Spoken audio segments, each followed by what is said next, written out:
Australian military is evolving. Without much fanfare or drawing attention to itself, the country has modernised its military capabilities, upped its spending, and transformed its defence posture. As a result, in these times of turmoil and unpredictability, the land down under is quietly becoming a major military superpower. Hi guys, and welcome back to the channel. Okay guys, we're going to be seeing a video today. This is titled Why Australia is Quietly Becoming a Military Superpower. Okay, Australia, I really cannot wait to see this video. All right, but I have something to say before we start this video. Okay, Australia is actually small in terms of people, in terms of systems, in terms of hardware. All right, so I think with their numbers, they can only just like support or back up their allies and expect to have their own support too in return. But let's check out this video and see what this video is all about. All right, so without further ado, please subscribe, and if you find this video interesting, like, share, and comment on it. Okay, let's jump in. The Australian military is evolving. Without much fanfare or drawing attention to itself, the country has modernised its military capabilities, upped its spending, and transformed its defence posture. As a result, in these times of turmoil and unpredictability, the land down under is quietly becoming a major military superpower. Here's a look at how, and more importantly, why this is happening. For years, decades even, Australian defence posture focused on collaboration and alliances. Australia worked alongside the likes of the United States and the United Kingdom, among other key allies for peacekeeping missions around the world, and relied on those same allies to support it should the need ever arise. In other words, the Australian Defence Force, ADF, couldn't exactly be called self-reliant. It lacked the strength and depth it needed to deter any would-be invaders or project power across the Indo-Pacific region, and so, despite being the sixth biggest nation in the world in terms of physical size, Australia's military wasn't even ranked in the top 20 up until 2019. In 2020, everything changed. As tensions began to build up and boil over, with China in particular becoming an even larger and more imposing presence than it had previously been, Australia decided it was time for a change.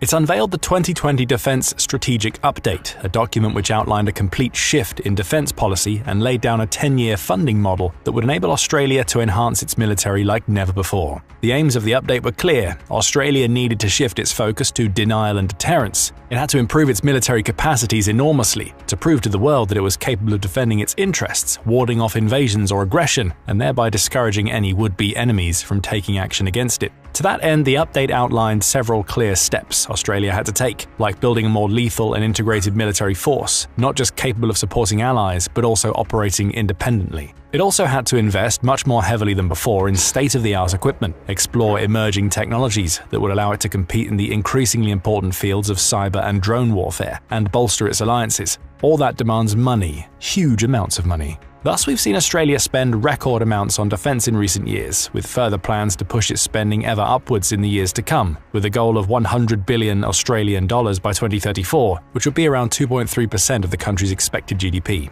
Here's where all that money's going. First of all, every good army needs tanks, and Australia has brought up some of the best in the business, M1A2 Abrams main battle tanks produced by the US. In 2022, the Australian government placed a large order for 75 M1A2s to replace its slightly older set of M1A1s, which had been purchased in 2007 but were never actually used in combat. While expert opinions may vary here and there, the M1A2 is widely regarded as the greatest tank in the world right now. Whether you're looking at firepower, defensive capabilities, electronic systems, or mobility, it performs above and beyond expectations in every domain that matters. It's also been proven in countless real-world combat scenarios. Thanks to that, any army that can call on a tank like this immediately becomes a force to be taken seriously, and the M1A2s will, without doubt, help to deter any country that might consider any sort of aggressive maneuver towards Australia. The ADF has further strengthened its ground forces with its acquisition of more than 200 Rheinmetall Boxer armoured fighting vehicles. Designed by an international consortium, the Boxer is famed for its modular design, which allows it to fulfill numerous roles on the battlefield. Australia can use these vehicles for anything from surveillance and reconnaissance missions to command and control exercises, joint fires, and even battlefield repair and recovery. They're also highly mobile and rugged, ready to tackle the tricky and unpredictable terrain of the Australian landscape. A big aim of the 2020 Defence Strategic Update was for Australia to increase its long-range strike capabilities. Well, that target too has been met as the country has put $1 billion into a procurement of M142 high-mobility artillery rocket system HIMARS units. Australia intends to operate more than 40 HIMARS launcher vehicles and even wants to set its own domestic manufacturing facility so it can create more missiles on demand as and when it needs them. Speaking of missiles, Australia is also looking to broaden its options should it ever need to strike targets hundreds of miles away. Along with HIMARS, the ADF has also invested in more than 200 Tomahawk missiles, some of which are capable of traveling over 1,500 miles to strike their targets. It's actually just the third country in the world, after the US and UK, to acquire and fire these missiles, and they open up so many new opportunities in both offensive and defensive maneuvers. So too do the precision-guided smart weapons that Australia is also investing in and developing, like Razor. Given that the country is literally surrounded by ocean, with more miles of coastline than the US and one of the longest coasts in the entire world, it's vital for Australia to have the ability to reach out across water and strike targets that may be hundreds or even thousands of miles away. These missiles and precision-guided weapons, combined with Australia's other investments and upgrades to its navy and drone warfare capabilities, give the country that ability. They bring countless viable targets into view, and while Australia has no plans to start firing missiles at other nations, the very fact that it's able to do so is so important. It's all part of that deterrence and denial strategy discussed earlier on. It's a projection of power deep into the Indo-Pacific. And if all of that somehow isn't enough to impress or intimidate the likes of China and North Korea, Australia has also brought its aerial forces well and truly into the modern era, investing in state-of-the-art F-35A Lightning II 5th-generation stealth jets. F-35s are pretty much the M1A2 Abrams of the fighter jet world. They typically top the rankings when it comes to power, stealth, and suitability for almost any kind of combat scenario.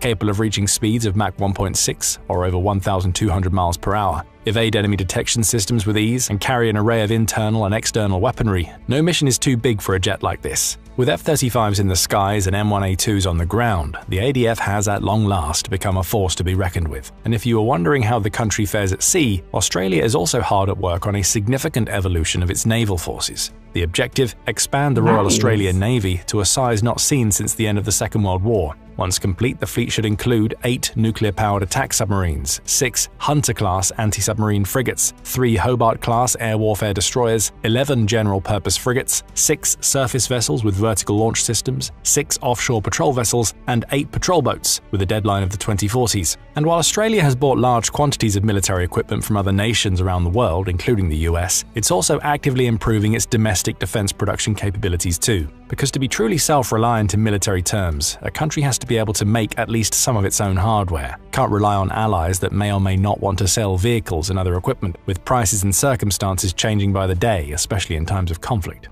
That's why we've also seen local Aussie companies like BAE Systems Australia and Electro-Optic Systems working on creating the likes of domestic drones, sophisticated optics technologies, and even futuristic smart munitions, some of which are already being looked at and bought up by other nations. This too represents a real shift in Australia's global military spending. It's long been regarded as a big importer of defence equipment and supplies, but is slowly but surely becoming more of a serious exporter too. Of course, hardware is just one piece of the puzzle. Every military also needs people. Troops are the lifeblood of the army, men and women willing to lay down their lives in defence of their country. This is an area in which Australia has historically struggled. It's a huge nation in terms of its physical size, but it hasn't got the biggest population to match. In fact, as far as population density goes, Australia ranks as one of the smallest countries in the world. Despite being close to the same size as the continental US, its population is lower than the state of Texas, with approximately 27 million people in total. Because of that, the ADF has never had massive troop numbers. It has tens of thousands of active duty members and reservists, not hundreds of thousands, though it has taken steps to address that issue by changing the law to allow foreign nationals of countries like the US, UK, and New Zealand living in Australia to join the ADF and bolster its ranks. But as history has shown us time and again, quantity is far from the only factor that matters. Okay, having huge military reserve would be of really good help, all right, for a population about the size of Texas needs to have a much bigger, strong army. All right, it's a small but well trained, and they have very capable force. All right, the FDF is actually amazing. All right, let's forget about the numbers. All right, they're actually capable. Okay, they just need to like put more spending into their military artillery. All right.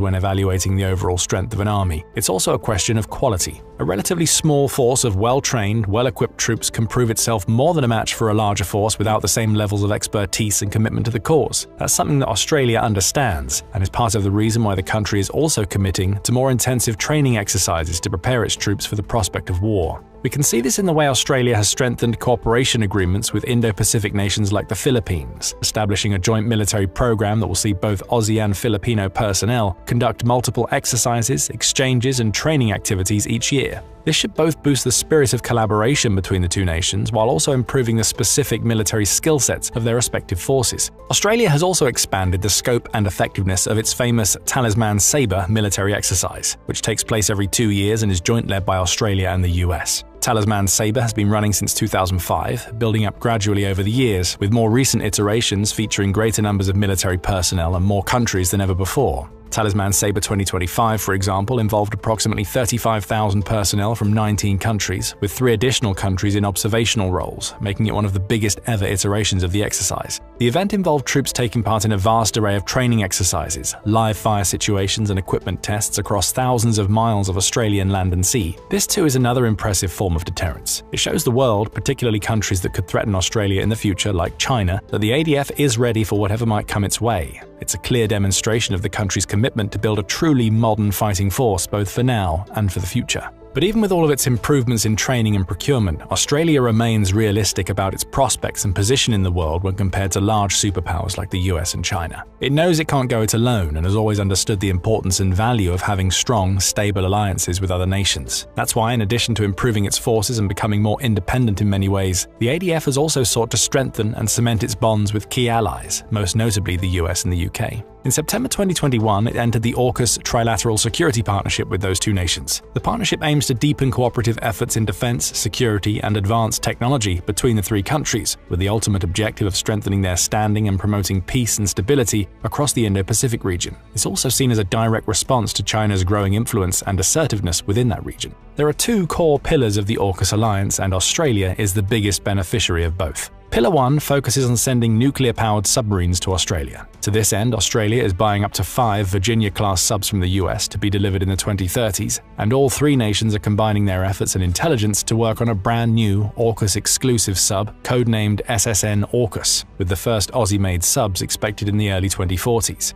Once the project comes to fruition, those submarines will arguably be the biggest ever addition to Australia's military arsenal. Pillar 2, meanwhile, focuses on joint development and integration of new technologies and capabilities like artificial intelligence, quantum computing, hypersonic systems, electronic warfare, and cyber defenses. It's all about using new and emerging tech to innovate and uncover new applications, systems, and strategies that will help the US, UK, and Australia to not merely compete, but lead the way in the next era of war. One that is not merely dominated by who has the fanciest tanks or biggest bombs, but who can harness the ever-increasing powers and potential of modern technology to their advantage. Gone are the outdated pieces of military hardware and the somewhat sleepy defense posture that defined Australia in days gone by. In their place stands one of the world's most rapidly evolving militaries. Modern, tech-savvy, and forward-thinking, the ADF is now ready not just for joint operations with its allies around the world, but also for long-range power projection, cutting-edge cyber warfare, and active participation in any full-scale conflict that could emerge in the increasingly tumultuous Indo-Pacific region or beyond. Perhaps even more importantly, Australia's military modernization is also a strong deterrent, a clear and definitive message to China and any other nearby nation that might consider aggression or intimidation of the land down under. We are ready to defend ourselves. Here's why that's so important. It's no secret that Australia is a truly unique nation, not just for its distinctive culture, wildlife, and amazingly diverse landscapes, but also because of its size, natural resources, and geographic location. Let's focus on the last factor first. Australia effectively forms the southern anchor of the Indo-Pacific. It sits in a prime location from a military standpoint, just far enough from the likes of China and North Korea to be out of range of most ballistic missiles, but still close enough to project force and influence across the region, into Southeast Asia and beyond. Thanks to that, major military forces from around the world, including the US, see Australia as an ideal place to base themselves. The US often sends Marines to the coastal city of Darwin, in Australia's Northern Territory for instance, and various allied nations' naval forces regularly stop off at Aussie ports. It's like a safe house for allied nations, a launching point for any future maneuvers into the Indo-Pacific, and a great storage base for the likes of submarines, aircraft carriers, and other military hardware too. All of that makes it an invaluable location for its allies, but conversely can also paint it as a major target for its enemies. This might explain why Australia has been working with the US to expand bases and improve military infrastructure along the country's western and northern coast. The US has poured hundreds of millions of dollars into this project, focusing on several strategic bases in locations like Learmonth, Sherga, and Curtin. So, should any serious conflict ever emerge, the US and other allies too will be able to send a sizable force to help defend the nation or carry out offensive missions further north. That's so crucial because, as touched on earlier, Australia doesn't have the biggest population, but still has so much territory to defend. That in many ways is a clear weakness, but it's one the ADF has sought to address. Bolstering its forces and infrastructure, particularly along the northern coast, is an essential part of that process. But why would anyone want to attack Australia in the first place? That's where the country's natural resources come into play. Given its vast size, it should come as no surprise that Australia is home to an abundance of natural resources, especially iron. It's got one of the world's biggest iron ore reserves, with an estimated 51 billion metric tons in total, which is about 30% of the world's entire supply. Iron ore is used for making steel, and steel is the lifeblood of industry. Countless industries need it in huge quantities to power their economies, especially China, which uses iron ore and steel for everything from public infrastructure construction, like building roads and highways, to defense products. That's why Beijing imports around 60% of its iron ore from Australia and is hugely dependent on it. Without that steady supply of iron ore, China would have to basically either buy it from elsewhere at higher rates or develop its own domestic production. That would involve creating hundreds of new mines, which would be a significant investment, even for an economic powerhouse like China. But China isn't the only country that needs Australian resources. The US too often turns to the land down under when it's looking for rare earth elements it uses in high-tech weapons production. China has colossal amounts of those elements and has threatened to withhold them from the West, which could cripple the Western defense industry. Australia is the key to counteracting China's threats, since it has one of the world's largest rare earth reserves. Combined with a highly efficient mining industry, it could decide to side with the US and NATO nations, supplying the resources they need, but undoubtedly angering China in the process. Beijing could retaliate in all sorts of ways, from resuming its on and off trade war with Australia to blocking vital maritime trade routes or even launching military action. In short, Australia sits right in the center of the burgeoning new Cold War between the US and China. And tensions are undoubtedly rising. China is building one of the strongest militaries the world has ever seen, amassing the largest navy on the planet, plus the biggest army, with over 2 million active duty personnel. Like many other nations, it's spending record amounts on defense, investing heavily in everything from tanks to warships to emerging technologies. It's the biggest, most ambitious military build-up seen in this part of the world since the days of World War II. And with that, fears are inevitably rising. The world could be drawing closer to the brink of another full-scale global conflict that could kick off unexpectedly and sooner than many of us might imagine. Many countries simply aren't ready for that kind of conflict, but through smart investment, a proactive approach, and complete commitment to modernizing and enhancing its military in every major way, Australia is more than ready for whatever comes next. Learn more about how a possible global conflict involving China and the US could play out in our hour-by-hour breakdown, or check out our in-depth analysis of why such a war is almost inevitable. Make sure to subscribe to our trusted news channel too for more detailed military reports, analysis, and news from around the world. And thank you for watching. This is indeed a wonderful video, all right? But to achieve this military superpower, Australia needs to up its tech, like their production, their procurement, their artilleries. They need to upgrade them. They need to put in more money to this, all right, to be able to achieve the chance of being a military superpower. All right, please share your thoughts and your opinion in the comment section. What do you think about this video? Do you think that Australia is quietly becoming a military superpower? Share your thoughts. All right, thank you, and see you guys on my next one. Bye.